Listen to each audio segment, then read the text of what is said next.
Wala pong West Philippine Sea, sabi ko. Kasi komplikado po talaga. Aha. Very complex ang issue surrounding the South China Sea. Isa pong halimbawa, yung palagi natin ginagamit na salita na West Philippine Sea. Wala pong West Philippine Sea, sabi ko. Ang buong akala naman nung nakarinig, aba, ito namang si Marcoleta. Aba, China pala ito. Ngayon, napatunayan ko na talagang hindi naiintindihan, kaya tayo nagkakagulo. Technically, there is no such thing as West Philippine Sea. Kung maalala mo, dumating dito yung dating Secretary of State, Hillary Clinton. Ano ni Obama, ito ang unang nagsabi ng West Philippine Sea. Nagpapasikat yun eh. Kapag dinrowing mo yung West Philippine Sea, Nelson, ito yung kabuuan ng maraming bagay. No? Yung kabuuan ng ating bansa, guhitan mo yan paikot, yun ang baseline. Yung nasa loob ng ginuhitan mo, yun ang internal sea. Mula doon sa archipelagic baseline, 12 miles, territorial sea. Mula doon sa territorial sea, another 12 miles. Ito yung ating continental shelf. Pagkatapos, another 24 miles away from the baseline or 200 nautical miles. Pag ginuwenta mo, exclusive economic zone. Itong tatlong bahagi na ito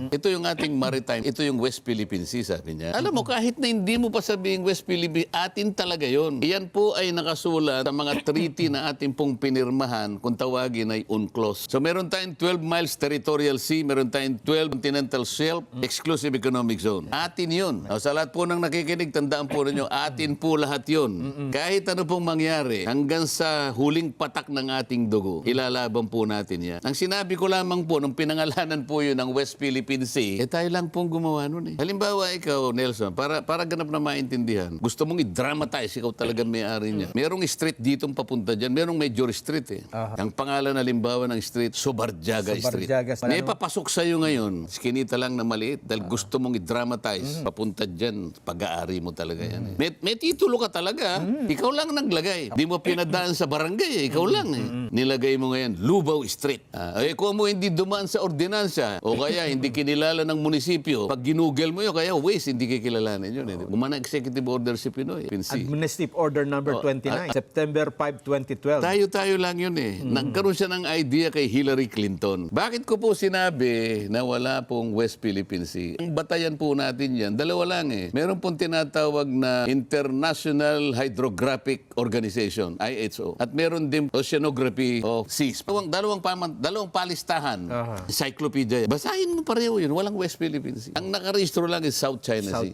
Ngayon, bakit ko po pinipili na gamitin yung salitang West Philippine? Para lang ipaliwanag na marami pong hindi nagkakaintindihan dito. Kasi po tinatawanan tayo eh. Ito naman Commodore Tariela. May gumawa ka, hindi man lang niya kasi inintindi yung pinagmulan ng pangyayaring ito eh. Sige po, yakapin natin ang West Philippines yung gusto. Pero kahit wala po yun. Kahit walang pangalan. Kahit walang pangalan, atin po yun. Yun po ilalaban natin. At huwag kayong papayag na yun po'y kunin sa atin. Huwag na po nating pagtalunan. Talagang wala kayong makikitang West Philippine Sea. Sa pangalan. Ito naman kasi nagpalala nito, itong Tariela na ito, Commodore pa naman ng Philippine Coast Guard ba ito? Coast Guard, Ikaw halimbawa, ikaw ang gumawa ng dictionary. Merong Webster, meron pang mga thesaurus. Oxford. Halimbawa, pinilit mong dagdagan yun nang wala kang pakundangan sa mga institusyon na dapat bago ka maglagay ng isang salita doon, ikonekta mo sa kanila, hindi kikilalanin eh. O na halimbawa, dinagdagan mo doon sa letter T, Tariela ka mo. Tapos nilagyan mo ang definition. Tariela refers to, halimbawa, a person who makes hasty conclusion without verifying the facts. Isang taong mabilis gumawa ng desisyon nang hindi mo niya pinag-isip kung anong pinagmulan ng pangyayari.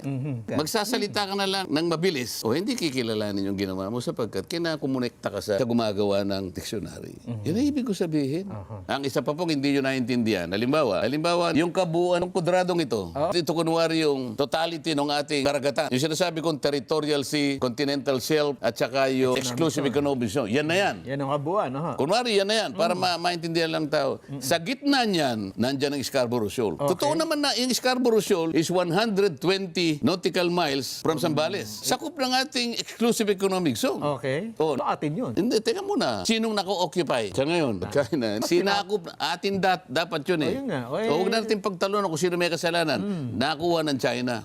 Sila ngayon ang nandyan. Yun pong Scarborough Shoal, isa pong isla. Kapag ka-isla po sa Public International Law, entitled siya sa territorial sea. Imagine po nyo na sa gitna niyang West Philippine Sea na yan, na sinisimbolize ng kwadrado na yan, nandyan po yan. Sa paligid po ng Scarborough Shoal na nandyan sa gitna, meron siyang territorial sea 12 miles from its baseline. Ngayon, kapag yung mga barko niya, nilagay niya doon sa territorial sea niya, O, dun sa paligid. o sasabihin natin, kinukuha niya yung ano, Nag-o-over. party yan ng ano, nag-overlap eh. overlapping. Hindi ba? Hanggat hindi natin nauunawaan kung anong ibig sabihin Kung bakit ng territory at maritime right. Yung territorial sea, continental shelf, at saka exclusive economic zone, maritime rights. Walang titulo yun. Maritime rights. Yung territory po, ito yung kalupaan. Yun pong exclusive economic zone, hindi po territory. Under public international law. So, pag sino po yung may-ari, kung sino po yung naka-occupy sa isang isla, siya po yung may-ari. Ito pa yung dapat maintindihan, ang pagkakaiba sa ating domestic law, sa ating po domestic law, ikaw ang may-ari ng lupa. Si Jenso, may titulo ka, ikaw may-ari. ikaw may-ari. Si Jenso Barjaga ang magsasaka. Umoko pa. Hindi, binigyan mo ng karapatan. Tenant mo eh. So, ang may possession, si Jenso Barjaga. siya, Ikaw may-ari, pero wala kang karapatan tanggalin mo sa kanya doon. Kasi possession ng sa kanya. Hindi basta-basta, pinoprotection na ng batas natin. Ikokorte Sa mo domestic law natin, possession is one, ownership is another. yan. Aha. Pero kahit ikaw may-ari, hindi mo siya pwedeng paalisin. Ganun basta-basta. Oo. International sa mga law, bansa, kung sinong occupant, dun sa siyang lupa. may-ari. Sa lupa. Siyang may-ari. Siya may-ari, ganun yun. O sino may-ari ngayon? China. Meron siyang 12 miles palibot do sa isla na yon. Na nag-o-overlap sa atin. Nag-o-overlap sa ating exclusive, sa ating sinasabing West Philippine Sea. Kaya tayo nagbabanggaan. O ngayon, sinasabi niya, bakit nakaimpila na yung mga teritorya? Siya yung may enjoyment ng territorial sea, ng Scarborough Shoal, dahil siya na yun eh. So dapat, paalisin muna natin sila doon. Sino magpapaalis sa kanya doon? Yun. Walang world court na mag-adjudicate niyan. Oo nga. Tingnan mo yung kaso natin, maritime rights lang. Oo. Hindi pinag-uusapan ng teritoryo. Ngayon, sabi nila, natalo sila. Natalo sila. Sa maritime rights law pero sinabi ba ng tribunal, Hoy China, umalis ka sa Scarborough Shoal. Wala doon eh. Pag-aari ng Pilipinas, hindi. Wala. Tama.